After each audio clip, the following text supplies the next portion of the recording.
பழனி ஆண்டவனின் அழைப்பு இது. நீண்ட நாட்களாக நீ தேடியதை இன்று முருகன் உனக்காக அனுப்பி வைத்திருக்கின்றேன். அது எதுவாக இருந்தாலும் அது உனக்கு அதிர்ஷ்டத்தை தரக்கூடியது, உன்னுடைய வாழ்க்கையை மாற்றியமைக்கக்கூடியது.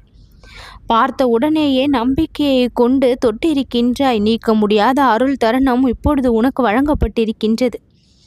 நீ எழுந்திருத்து நடக்க வேண்டிய தருணம் இது. இதை தவறவிட்டால் மீண்டும் வரும் காலம் வரை காத்திருக்க வேண்டி வரும். நீ எண்ணியது நிச்சயம் நிறைவேறும். அது மனப்பூர்வமான பிரார்த்தனையால் ஆனது. இப்பொழுது நான் அனுப்பி வைத்திருக்கின்ற இந்த வாய்ப்பை நீ அழகாக பெற்றிருப்பதால் ஒவ்வொரு நாளும் உனக்கான நல்ல விஷயங்கள் உனக்கு கிடைத்து கொண்டே இருக்கும்.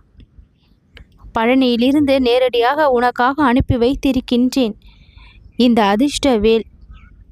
மனதளவில் நீ எப்பொழுதும் தயாராக இரு, உனக்கான நன்மைகளை வரவேற்க. நம்மில் பலர் வாழ்வில் சில நேரங்களில் வாய்ப்பு வந்தால் முயற்சி செய்ய தயங்குகின்றோம். ஏன் தெரியுமா? பழைய தோல்விகளின் நினைவுகள், பயங்கள், நம்மால் முடியுமா என்கின்ற சந்தேகம் அந்த வாய்ப்பை நழுவ விட்டு விடுகின்றது. நான் இன்றைக்கு கொடுத்திருக்கும் வாய்ப்பு நீ நழுவ விடக்கூடிய வாய்ப்பு இல்லை. நீ அதை பெற்று அதிர்ஷ்டத்தை கொண்டு சேர்த்து கொள்ளக்கூடிய வாய்ப்பு. அந்த வாய்ப்பை இப்பொழுது நீ சரியாக பயன்படுத்தி விட்டாய். முருகனை நம்பும் ஒருவருக்கும் செய்யும் செயலில் தோல்வி இல்லை. கடவுளின் ஆசிர்வாதத்தோடு தொடங்கப்படுகின்ற எந்த முயற்சியும் வெற்றியோடு தான் முடியும். இந்த தருணம் என்னுடைய ஆசிர்வாதத்தின் தொடக்கம். நீ எண்ணிய பல ஆசைகள் நீண்ட நாட்களாக நிறைவடையாமல் போனதற்கு நீ காரணம் அல்ல. நேரம் வேண்டும், நம்பிக்கை வேண்டும், மிக முக்கியமாக அனுப்பியுள்ள அந்த அதிர்ஷ்டத்தை புரிந்து கொள்ளக்கூடிய விழிப்புணர்வு வேண்டும். எந்த வேலையாக இருந்தாலும் உன் மனதின் தேவைக்கு பதிலளிக்க வந்த அந்த தெய்வீகத்தினுடைய ஏற்பாடாகத்தான் அனைத்தும் இருக்க முடியும். உன் எண்ணங்கள் முருகனிடம் சென்று சேர்ந்தது என்பதை நீ தெரிந்து கொள். கருணையோடு நான் உனக்கு கரங்களை நீட்ட ஆரம்பித்து விட்டேன். உன்னுடைய எண்ணங்கள், ஆசைகள் எல்லாம் இப்பொழுது நிறைவேறக்கூடிய அந்த நேரம் வந்திருக்கின்றது. ஒரே ஒரு நேரத்தில் ஒரு வேலை செய்தால் அந்த மனிதனை வாழ்வில் உயர்த்திவிடக்கூடிய அளவிற்கு அந்த நேரம் அற்புதமாக அமைந்துவிடும். அந்த வேலை இப்பொழுது உன்னுடைய கதவை தட்டுகின்றது. இன்று நீ எடுக்கின்ற முடிவு நாளை உன் வாழ்வை மாற்றக்கூடிய சக்தியை பெறும். சிறிய தொடக்கங்கள் தான் விசாலமான வெற்றிகளுக்கு ஆரம்பமாக அமையும். சந்தேகமின்றி இன்றைய தினத்தில் தொடங்க வேண்டிய விஷயங்களை நல்லபடியாக என் நினைவோடு தொடங்கிவிடு. முன்பு நீ பல முயற்சிகள் செய்திருந்தாலும், பல்வேறு முயற்சிகள் தோல்வியில் முடிந்திருந்தாலும் இந்த முறை அதுபோல ஆகாது. ஏனென்றால் முருகன் அனுப்பிய வேலை இன்றைய நாளில் அழகாக தொட்ட அதிர்ஷ்டத்தை பெற்று விட்டாய். நீ தொடங்கும் இந்த நிமிடத்திலிருந்து உன்னுடைய வாழ்க்கை மாறத் தொடங்கும். உன்னுடைய கனவுகள் நிலை பெறும். பசும்பொன் என உன் வாழ்க்கை செழிப்பாக மாறும். குடும்பத்தில் சந்தோஷம் மலரும். முழு உலகமே உனக்கு எதிராக இருந்தாலும் கூட இந்த முருகன் ஒருவன் உனக்காக இருக்கும் பொழுது வெற்றி உன்னை விட்டு விலகவே முடியாது. பழனியிலிருந்து உனக்கான விஷயம் நல்லபடியாக அனுப்பப்பட்டு இருக்கின்றது. அது உன்னுடைய வாழ்க்கையில் சேரக்கூடிய நேரம் இப்பொழுது வந்திருப்பதால் மிக மிக அழகான வாழ்க்கையை அது வடிவமைத்து கொடுக்கும். எப்பொழுதுமே ஒரே ஒரு விஷயத்தை மட்டும் நினைவில் வைத்துக்கொள். நம்மால் முடியும் என்கின்ற எண்ணமும், நல்லதுதான் நடக்கின்றது என்கின்ற எண்ணமும் எல்லாம் வெற்றியாக மாறும் என்கின்ற அந்த தன்னம்பிக்கையும் தான் உன்னை ஒவ்வொரு கணமும் அழகான வாழ்க்கையை வாழ வைக்கும். எதுவும் முடியாது என்கின்ற எண்ணமோ, எதிர்மறையான எண்ணங்களோ எதை பற்றியும் தோன்றாமல் இருந்தால் அதுவே உன்னுடைய வாழ்விற்கு சிறப்பானதாக இருக்கும்.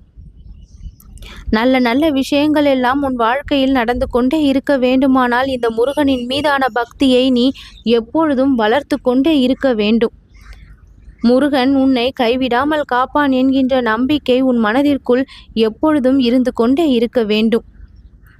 முருகனுடைய வாக்கு உன்னுடைய விருப்பங்களை நிறைவேற்றக்கூடியது. உன்னுடைய முகம் மலரும் என்று சொன்னால் அது மலர்ந்தே தீரும். என்னுடைய அருள் உனக்கு கிடைத்தே தீரும் என்பதில் நம்பிக்கை வை. நீ எவ்வளவு நாட்கள் கண்ணீர் விட்டாய் என்பது எனக்கு தெரியும். நீ எவ்வளவு உற்சாகமின்றி காலங்களை கடத்தினாய் என்று எனக்கு தெரியும். ஆனால் அந்த நிலை இப்பொழுது மாறப்போகின்றது. இன்று நீ முகம் மலர்ந்தே தீருவாய். தாழ்வு என்பது உன் நிலை அல்ல. திகைப்பு உன் வாழ்க்கையின் முடிவல்ல. நீ எண்ணியதையும் கடந்த அளவுக்கு என்னுடைய அருள் உன் வாழ்க்கையில் பொங்க இருக்கின்றது.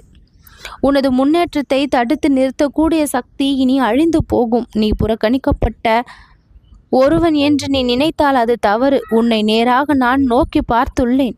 தாமதம் என்பது என் திட்டத்தில் ஒரு அற்புத திட்டத்தை முடிவெடுத்து உனக்காக கொண்டு வரக்கூடியது அடுத்த கட்டம். நீ இப்பொழுது அனுபவிக்கின்ற துன்பங்கள் எதிர்காலத்தின் மகிழ்ச்சியின் அடிப்படை என்பதை மறந்து விடாதே. இந்த முருகன் நீ சிரித்து சந்தோஷமாக வாழ்வதை தான் பார்க்க ஆசைப்படுகின்றேன். அழுது கொண்டே இல்லை. இன்று நீ சிரித்து வாழப்போகின்ற என் திருவடியில் வைத்திருக்கும் உன்னுடைய நம்பிக்கை வீண் போகாது. தொலைவில் இருந்த ஆசை இன்று நெருக்கமாக வரும். நீ எண்ணியது, நீ வேண்டியது ஒரே நேரத்தில் நடக்கப் போகின்றது. வீட்டுக்குள் நீண்ட நாட்களாக சுமந்து வைத்திருந்த அந்த கவலைக்கு முற்றுப்புள்ளியை வைக்கும் செய்தி உன்னை தேடி வரும். என்னிடம் சற்று நிமிடங்கள் இரு. உன் வாழ்க்கையின் பக்கம் முழுவதுமாக புரட்டப்படும். இது சத்தியம். இது முருகனின் வாக்கு. முருகனின் வாக்கு உன் வாழ்க்கையில் பலிக்காமல் போக வாய்ப்பே இல்லை. அந்த அளவிற்கு பக்தியை நீ என் மீது பூண்டுள்ளாய். அந்த பக்தியின் வெளிப்பாடு சக்தியாக மாறி உனக்குள்ளிருந்து வெளிப்பட்டு உன் பிரச்சனைகளை எல்லாம் முறியடித்துவிடும். கடந்த நாட்களில் நீ படைத்த கனவுகள் இன்னும் முற்று பொறாமலேயே நின்றிருப்பதால் வாழ்க்கையின் மீதான நம்பிக்கை நீங்கிவிட்டதா? கடந்து வந்த பாதையில் கண்ட தடைகள் உன்னை சோர்வடைந்தவனாக மாற்றிவிட்டதா? இனி முன்னேற்றம் என்பது உனக்கு இல்லை என்ற எண்ணம் இருக்கின்றதா? அந்த எண்ணத்தை எல்லாம் இப்பொழுது அடியோடு அழித்து விடு. முருகனின் விழி உன்னை நோக்கி பார்த்திருக்கின்றது. மழை நீர் மண்ணை நனைய செய்யும் மாதிரி பக்தனுடைய வாழ்க்கை அருளால் நனைய செய்பவன் இந்த முருகன். நீ இன்று வரை காணாத சோலை வனத்தை இப்பொழுது நீ காணப்போகின்றாய். தோல்வியில் தவித்த நாள் முடிந்து போனது. வெற்றிக்கு உன்னை நான் இப்பொழுது அழைத்திருக்கின்றேன். சிறிது நேரத்தில் நீ காத்திருந்ததற்கான பலன், உன் உண்மையான முயற்சிக்கான பலன், உன் உணர்வான செயல்களுக்கான பலன் கிடைத்துவிடும். நீ செய்த ஒவ்வொரு மௌனத்திற்கும் என்னுடைய வாக்குறுதியை உன் செவியில் நான் சேர்த்து கொண்டிருக்கின்றேன். உன்னை எப்பொழுதும் கைவிட மாட்டேன் என்று. உனது வாழ்க்கையில் இன்றும் பூங்காற்று வீசும். என்றும் பூங்காற்று வீசும். முன்பு நடந்ததை எல்லாம் கனவாக நினைத்து மறந்துவிடு. இப்பொழுது நடக்கின்ற இந்த விஷயங்களின் மீது கவனத்தை வை. நாளை எதிர்காலம் உன் வசமாகும் என்ற நம்பிக்கையை கொள். உன் வீட்டில் எப்பொழுதும், உன்னுடைய இதயத்தில் எப்பொழுதும் குடிகொண்டு காப்பாற்றி கொண்டு இருக்கின்றேன் உன்னையும் உன்னுடைய குடும்பத்தையும். நீயும் உன்னுடைய குடும்பமும் சந்தோஷமாக வாழ என்னுடைய அருள் என்றென்றைக்கும் உடன் வரும். உன் மனதின் விருப்பங்களை நான் அப்படியே நிறைவேற்றியும் தருவேன். ஏனென்றால் அது மிகவும் தூய்மையானதாக இருக்கின்றது. உன்னுடைய முழு சந்தோஷம் அதில் அடங்கி இருக்கின்றது. உன்னுடைய மனதின் சந்தோஷம் இந்த முருகனுக்கு மிகவும் முக்கியம். உன் மன விருப்பத்தை ஈடேற்றி நீ படும் சந்தோஷத்தை பார்த்து இந்த முருகன் நான் சந்தோஷம் அடைவேன். அதிர்ஷ்டத்தை உன்னை தேடி வர வைப்பேன். நல்லது நடக்கும்.